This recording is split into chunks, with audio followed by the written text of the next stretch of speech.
कि किसी ने अपनी माँ को खो दिया, तो किसी ने अपने बेटे को खो दिया, तो किसी का भाई नहा रहा। 2016 से परेशान हूँ मैं परेशान हूँ। यही रायपुर में मेरा बेटा भी खत्म हुआ पैसे की वजह से। आज मेरी माँ भी खत्म हुई है। अंदर से बहुत मजबूत इसलिए टिका हूँ, ईमानदारी से जीना चाहता हूँ, इसलिए मैं सही रास्ते से हक के लिए लड़ के ले रहा हूँ। माँ का लाश पड़ा हुआ है घर में, सुबह ही फोन आया था, माँ अब नहीं रही। आज मेरी माँ खत्म हो गई और ये सरकार है टाइम पर टाइम मर जा रहा इंसान यहाँ। यही रायपुर में मेरा बेटा भी खत्म हुआ पैसे की वजह से। आज मेरी माँ भी खत्म हुई है।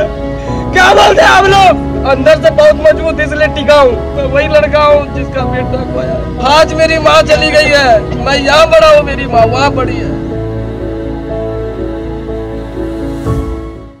आंदोलन का जो नया रूप है वो विद्युत संविदा कर्मी दिखा रहे हैं। आप देख पा रहे हैं कि लगातार 40 दिन से भी अधिक समय हो गया है, लेकिन सड़कों पर आज भी वो बैठे हुए हैं, लगातार प्रदर्शन कर रहे हैं। ना ही वो किसी से बहस किए, ना ही उग्र हुए, ना ही किसी ने बैरिकेड तोड़ा, केवल शांति से प्रदर्शन कर रहे हैं। और इस प्रदर्शन में आप देख पा रहे हैं कि किसी ने अपनी माँ को खो दिया, तो किसी ने अपने बेटे को खो दिया, तो किसी का भाई नहा रहा। यहाँ पर 40 दिनों में रायपुर की गर्मी, धूप, पानी, बरसात, बीमारी सभी झेल लिए, लेकिन केवल एक ही मांग, नियमितीकरण से ही इनका जितना भी समस्या है वो दूर हो जाएगा। आप देख पा रहे हैं कि तमाम जो लोग हैं हजारों की संख्या में धरना स्थल पर यहाँ पर बैठे हुए हैं, केवल और केवल अपनी मांग को लेकर। लेकिन सबसे सोचने और समझने वाला सवाल यह है, पूछने वाला सवाल यह है कि आखिर ऐसी क्या वजह है कि सरकार मिलने के ये राजी नहीं हो रही है।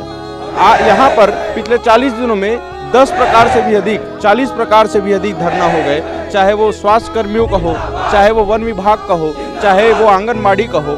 सभी से सरकार जो है मुलाकात कर रही है, बातचीत कर रही है, मुख्यमंत्री को भी हर बात की जानकारी हो रही है।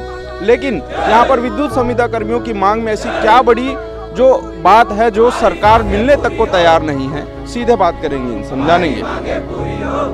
इसमें कोई वजह ही नहीं है सर।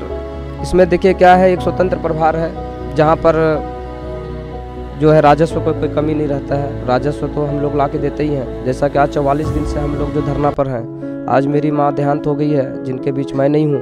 ये दुर्भाग्यपूर्ण है। जिनके माँ खोया, मेरी माँ जो है मृत है अवस्था में अभी पड़ी हुई हैं, अंतिम यात्रा में शामिल नहीं हो पाया हूँ। आज 44 दिन में मैं माँ से लगातार बात कर रहा था कि इस बार नियमितीकरण लेके आऊँगा, आपको तबीयत ठीक कराऊँगा, जो भी पैसे लगेंगे जैसा भी लगेगा मैं करवाऊँगा। आज 2500 संविदा कर्मचारी भाई के दर्द की बात है, ये सिर्फ मेरी माँ की बात नहीं है। जो बेचारे लोग आज भी मेरे साथ डटे हुए हैं, आज ये चंदा करके उनकी अंतिम यात्रा के लिए और क्रियाक्रम के लिए आज मेरे यूनियन ने दिया है।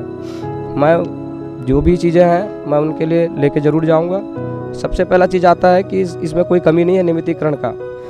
शुरू से आज जब 10 मार्च आए थे तभी से हम लोग चिल्ला रहे हैं कि भाई 2003, 2005, 2007, 2009, 2011 में नियमितीकरण होते आए हैं। जो प्रथा है उस चीज़ को बंद मत कीजिए।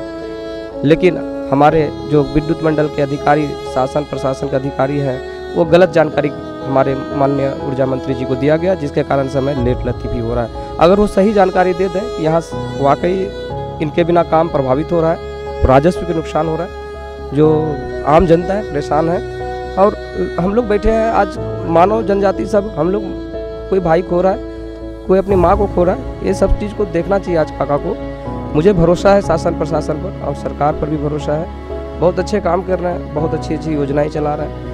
उनसे जब प्रभावित है, लाभान्वित हो रहे हैं, तो हमें भी लाभान्वित करेंगे, हमें भी नियमित करेंगे, ज़रूर हमें भी खुशहाल करेंगे। पर थोड़ा सा दुख इस बात को है कि मैं यहाँ जो 44 दिन से बैठा हूँ, बीच में मेरी माँ नहीं रही। आज मैं घर जाऊँगा तो माँ का चेहरा नहीं देख पाऊँगा।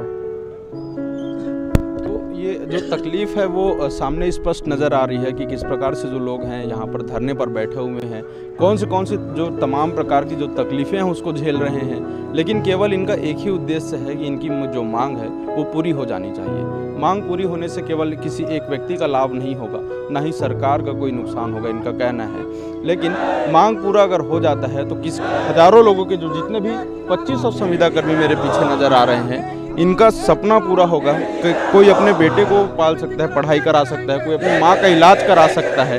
कई लोग जो हैं नियमित रूप से अपने जीवन को एक अच्छे तरीके से शांतिपूर्वक जी सकते हैं, लेकिन नियमितीकरण नहीं होने की वजह से क्या ऐसी बड़ी कमी है जो सरकार को देखने को मिल रही है और वो नियमित नहीं कर रहे हैं, ये एक बड़ा सवाल खड़ा करता है। कैमरा पर्सन दिलीप कुमार सिन्हा के साथ अविनाश चंद्रवंशी, न्यूज़ प्लस 21, आपके हक की बात।